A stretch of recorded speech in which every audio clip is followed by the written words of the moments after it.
listening to the HR Mixtape, your podcast with the perfect mix of practical advice, thought-provoking interviews, and stories that just hit different so that work doesn't have to feel, well, like work. Now, your host, Sherry Simpson. Joining me today is John Bernatovicz. John is a husband, father, brother, coach, competitive amateur golfer, entrepreneur, keynote speaker, author, and HR expert who's eager to embolden leaders to do better and have fun. Over the last 20 years, John has been an owner of 6 business ventures and is currently the president of Willery, a staffing and consulting firm dedicated to HR and payroll. John's passion is transforming purpose-driven organizations to meet their full potential and ensure they find, develop, and empower the best talent. John's book, HR Like a Boss, is set to be published by SHRM Books and available at the upcoming SHRM 2023 conference in Las Vegas this June. John, thank you so much for jumping on the podcast with me today. Super excited to be here, Sherry. Thank you so much. Enjoy all the work you're doing and can't wait to talk about amazingly awesome HR and all things HR Like a Boss. HR Like a Boss. So that is a title of an upcoming book that you have that will be out before SHRM Annual Conference hits us. And I'm honestly so jelly. I feel like all HR people are writing books in their heads, and it's really cool to be able to spend some time with somebody who's getting it over the finish line when it comes to that. So I'd love to start with what inspired you to write the book, HR Like a Boss. A couple things stand out. Give a shout out to my friends Steve Brown, Ben Eubanks, Tim Sackett, and Chris Dunn. Saw them write books throughout the last 10 years or so and have met them, have socialized with them, have done business with them, and realized they're regular people just like me, they're really super smart. And I'm not saying I'm really super smart, they're probably way smarter than I am, but I saw them do it and I picked their brain and got some inspiration from them. But then life and work and business got in the way and I put it off, which is pretty common to do.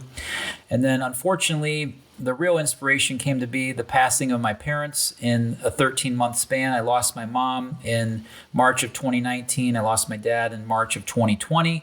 And for those of you that live in the States, know what was going on here in March of 2020, the COVID pandemic. I sat there and reflected on what I wanted to achieve in my personal and professional life. And the number one thing that popped up professionally for me was writing a book. And I started to write this book. My marketing director, Bridget Klein, gave me a slight nudge to potentially shift the topic to a presentation I had done at my college, Kent State University. I went there in the 90s and did a presentation called HR Like a Boss to their business school. And then I did a similar presentation to the Northern Ohio HR Conference in 2019 and had all the content there. I shouldn't say all the content, but I had the framework for what doing HR Like a Boss was all about. And I was frankly kind of stuck on the first book idea I had. I wasn't really getting past page 1 and needed a little bit of support. And Bridget was smart enough to say, hey, by the way, you have the guide, the outline already pretty much situated. And I think it would really align well with our business at Willery. We serve the HR and payroll community with our staffing and consulting services. So combination of some friends, inspiration of my parents, this bucket list item, and a very kind nudge by a wonderful business partner in my firm, Bridget Klein, our marketing director. How exciting. And what a great story about building your network in the HR space and how we can elevate each other to the goals that we want. I absolutely love that. As we dig into the content of your book a little bit, I'd love for you to share, in what ways does your book empower HR professionals to approach and solve problems in their day-to-day work? Yeah, really at the center of the table stakes of doing HR Like a Boss, which I describe as being amazingly awesome. And I'll challenge all of those that are listening right now. Have you ever had anyone express to you that you do amazingly awesome HR? I feel like the bar, the standard for what we're trying to achieve for our own personal experience needs to be at that level. There are so many things at stake. And the two main priorities of doing HR Like a Boss is owning everything that's within your span of control and loving what you do. If you do not, first and foremost, have an ownership mindset of being able to take control over the things that you can and influence the areas that are really important to you that maybe you don't have direct control over, but become critical to your people, to your organization, to the success of your business, you really need to take that high degree of ownership in what you do. You cannot pass the buck. You cannot point the finger. You have to take ownership. The best HR professionals that I'm with every single day, week, month, year, they have a true ownership mindset, and they're getting things done no matter what. And then on top of that, you have to have a tremendous passion for human resources and frankly for people, because we in HR get to deal with a lot of crazy, you know what, out there with people doing wild stuff, making bad decisions, maybe using certain parts of their body but not their brain, and doing things that are either at work or online or through social platforms. And HR gets to deal with all that fun stuff. And I've talked to hundreds of HR professionals that have gotten burned out, that over time they don't like people. And that sounds to me like a really bad place to be. And you have to, in essence, again, in that situation, own what you can, take responsibility of what you can, but you have to truly want people to succeed. You want them to be successful. You want them to really love what they do at work. And you spend so much time working every single day, every single week, every single year. Some people say 70, 80,000 hours in a year, and you might as well do something that you love to do. And if you don't love people, I'm not going to discourage you to get out of HR, but I'm going to encourage you to find something within your function that can really get you into a positive place. You're absolutely right about HR needing to love people. And, so many people, I think, get into HR because they have this passion for people. But then they come to realize that people are messy and you have to love the totality of humanity, right? And you've got to be willing to do that.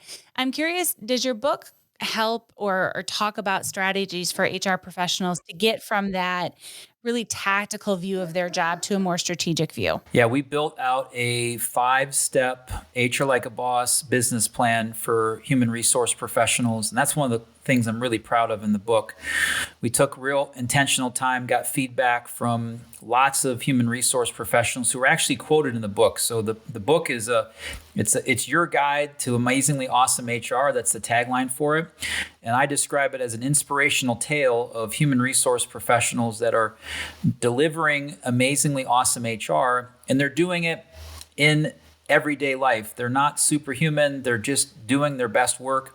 And it's really cool to see them taking on the tactics, the strategies, the intentionality around their delivery of human resources to make a difference for their employees, in their business, and in the community. In that, I got some really good ideas from them. I had some ideas in my head. And that's one of the really cool things about writing a book that you mentioned before, Sherry, is you end up having some good ideas you write down, you read them back, like, oh, that's not too bad. And then you write a few things down, you read it back, and you said, oh my gosh, how quickly can I burn that content? Because that was god awful and terrible. Inside the book, the 5 main pillars of amazingly awesome HR, and in that business plan, the first is having a purposeful commitment for yourself and your business. That's your true north. Preferably it's 4 words or less. It gives meaning to what you do every single day, and you can align people inside of your organization that have that same purpose. It's different than a mission. It's purposeful intention and how we're doing good inside of our organization, trying to make it simple.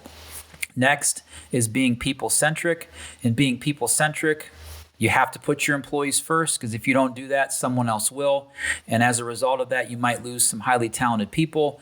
People inside of your organization really pay attention to what you're doing as an employer, and they act with their feet. They stay at your organization. They give you full energy. If you treat them well, they do the exact opposite. They leave. They put nasty grams on Glassdoor if you mistreat them in a way that's really not the way that you should treat a human being, as the golden rule would tell us.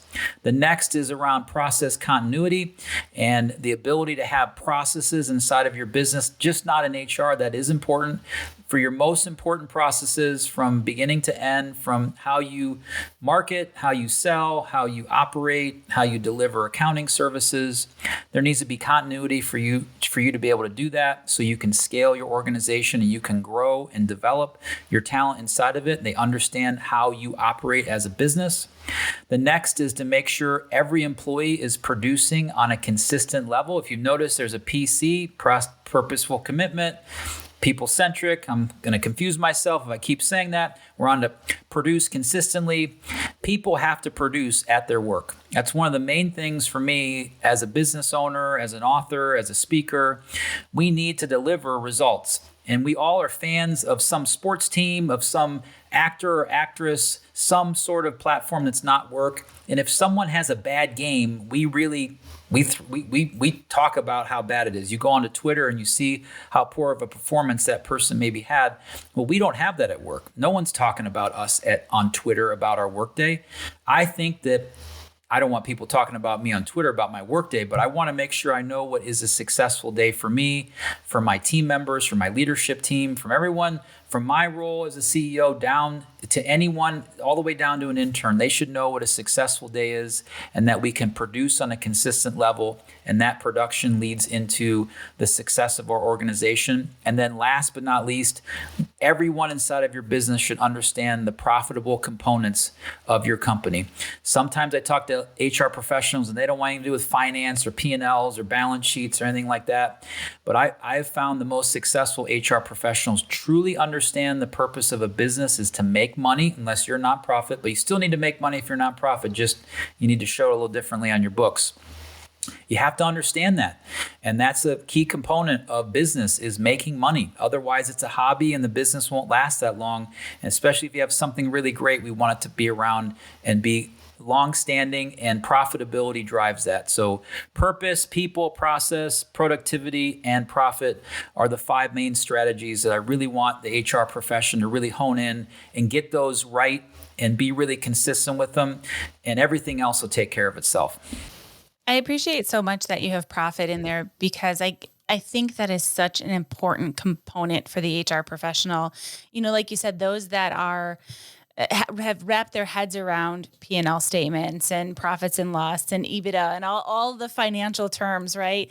They just have a more strategic view of how they can contribute back to the organization, how they can help meet the goals of the business by, really being strategic about their talent management and benefit strategies and all those kinds of things. So love that that's a key component of your book. As you think of all the other HR books out there, what sets yours apart? How do you feel like this is different than other books maybe on the same topic? There's no other book with the title HR Like a Boss. I know that. So the title stands out. People seem to like that. There's a level of confidence when you hear that term that, I don't know if you've seen all the memes and the stuff that go along with Like a Boss, but there's a level of confidence that comes with that. And I want people in human resources to feel like that when they walk into a room or they're staged in front of an audience or they're meeting with their CEO. I want them to feel a level of confidence, not arrogance, not cockiness, but confidence and belief in what it is that you're doing, that you're standing for your employees. You're putting the most important things in that business first, which is your people. And you cannot lose sight of that. Having that level of confidence, I believe, will come from reading my book. Again, that's a shameless plug. And if you want to do HR Like a Boss, if you want it to be described as doing something amazingly awesome, don't take my word for it as the author. I have over 40 people that I've quoted inside the book. Some of them are friends of mine. Some are people I was highly recommended to talk with, that they filter in their ideas and suggestions on how they're doing HR Like a Boss inside of the book. It's just not my own story. It's many, many others complementing my words as well as giving their insights on how you can do HR Like a Boss. I think that makes us very unique. The title, the fact that we've got other people just like you that wrote part of the book, frankly, with their quotes. And then we put some framework around it, some strategies. I've been told many, many times when you write a book for HR, you got to give them somewhat of the step-by-step, give them something to hold on to, give them some sort of guide point or takeaway. And we really think that's in the book. And the last thing I'll do on a shameless plug is we just don't stop with the book. I have a podcast called HR Like a Boss. We do about 20 or so episodes each season. We'll be on season 4 here shortly. I built out an entire training course called the HR Like a Boss training course. Inside of it, there'll be an opportunity for people to learn the 5 main aspects of doing HR Like a Boss, which are thinking differently, being different, being better, taking action, and making an impact. And then at the same time, we have merchandise. I'm wearing a shirt right now on the podcast, HR Like a Boss. It's all about a franchise and a brand. To me, I'm trying to create a movement to do this thing called HR way better than you've ever done before. And I think all those things combined make it a little bit different. How exciting. And definitely the swag is great. I know those that are listening can't see it, but you'll definitely have to go check out the website and all the things you mentioned. Such a great brand idea and a message. When you think about somebody who is on their career path for human resources, and you've mentioned a ton already. So if you just want to highlight one or two, what do you think are the building blocks for somebody to have a long-term successful career in HR? I'm not giving this shameless plug to SHRM because they are the publisher of my book, but I think one of the very first things that you should do as you build your career, and if you're doing it, engage more in it, or if you haven't done it, please get involved, is in your local and national SHRM community. In what we do every single day, I had a guest on my podcast say, I can't talk to my colleagues at times about the things that are going on inside of my office because they may know the details, they may know some of the semantics, they may know the people. Although I don't go and tell all the gory details with names and social security numbers and everything else, I can talk to one of my HR peers that isn't inside of my company that can give me an interesting perspective, one that maybe I wouldn't be seeing. And my first piece of advice would be to build out your network and start in your SHRM chapter, your local chapter, and getting involved, potentially even becoming a member of National SHRM. There's so many resources there, so many great thought leaders. I'm sure, Sherry, you have and will and continue to be one of their great speakers at local and regional chapters. They seek out talent like you that really have great intention and great thoughts to inspire the HR profession. So join your SHRM chapter, network in it. If you have the time, volunteer inside of that organization because you can learn so many things by how that business is structured, your SHRM chapter. You get to know some of the intimacies of the other members of the board, and usually they're high caliber people that are wanting to get better at human resources. That's my first suggestion. The second one, and SHRM helps this second item, is you really have to know your stuff. You have to be an expert in what it is that you do.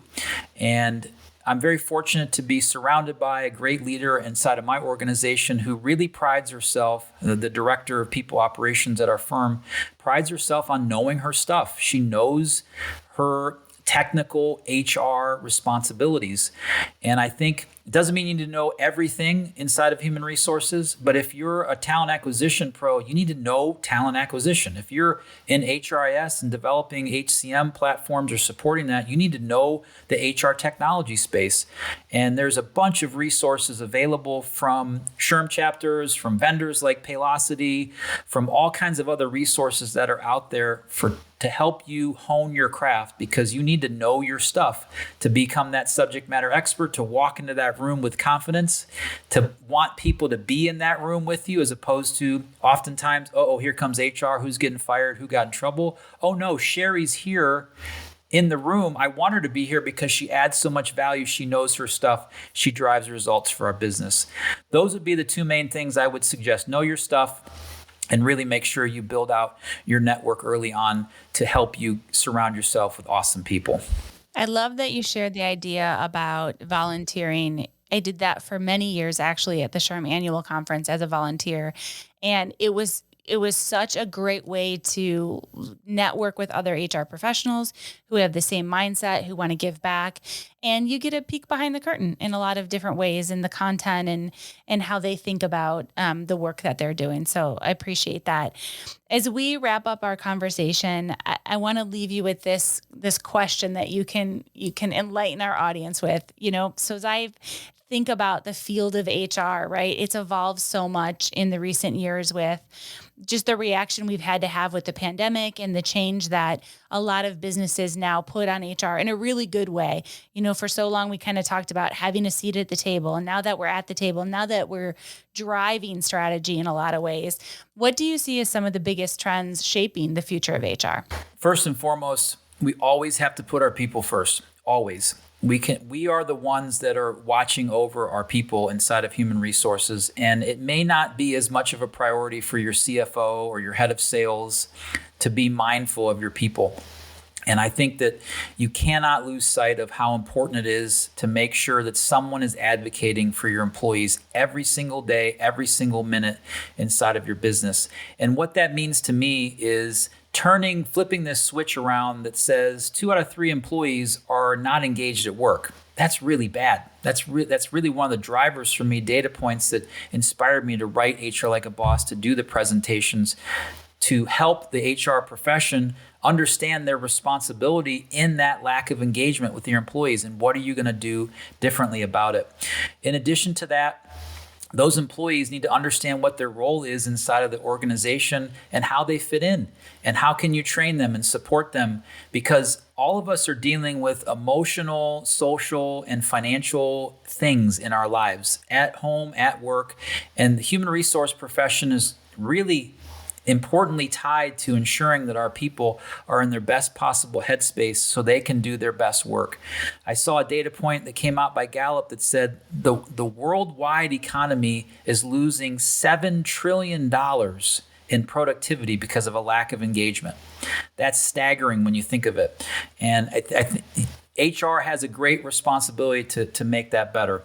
Secondarily, we cannot lose sight of what our business needs. We work for a company. They pay us to work there, sometimes a lot of money. And with that lot of money becomes, again, responsibility to drive results for our business. And to me, the best way to do that is to get a bunch of aligned people that are skilled at what they do, that meet their core values and understand what their job is every day. And if you do that, your business becomes a little bit easier to run. I know I made that sound really simple, but there's some foundational things I wrote in the book to help you drive business results for your organization. If we do those 2 things, if we have highly engaged people doing meaningful work that love what they do, they know what a good, successful day is at work, and then we can clearly help them identify the opportunities they can have and make on the business to drive the results the business needs, profitability, sales results, customer acquisition, whatever it might be, then my hope is we'll have a bunch of people that like what they're doing and some money laying around that, oh, by the way, we as a business can do something good in our community. We can end poverty in our local community. We can impact a local college. We can drive results for entrepreneurship. We can do whatever we can in that business. And to me, that last point, that social entrepreneurialism, that social business component, having that corporate responsibility to not only treat your employees well, but also to do something really, really meaningful in the world. That to me is a trend that I hope continues to grow and develop, and one that I think is super important. I write about it in my book and I speak about it at presentations, and I believe in it 100% that it makes such a difference when you and your organization have a purpose and you have your people and all your organization heading in that same direction. What a great way to end our discussion, John, on the idea of being so successful that you could impact your community around you. Absolutely love that. John, thanks for taking a few minutes of your day to chat with me. This was awesome, Sherry. Keep it up. Thank you very much. I hope you enjoyed today's episode. You can find show notes and links at thehrmixtape.com. Come back often and please subscribe, rate, and review.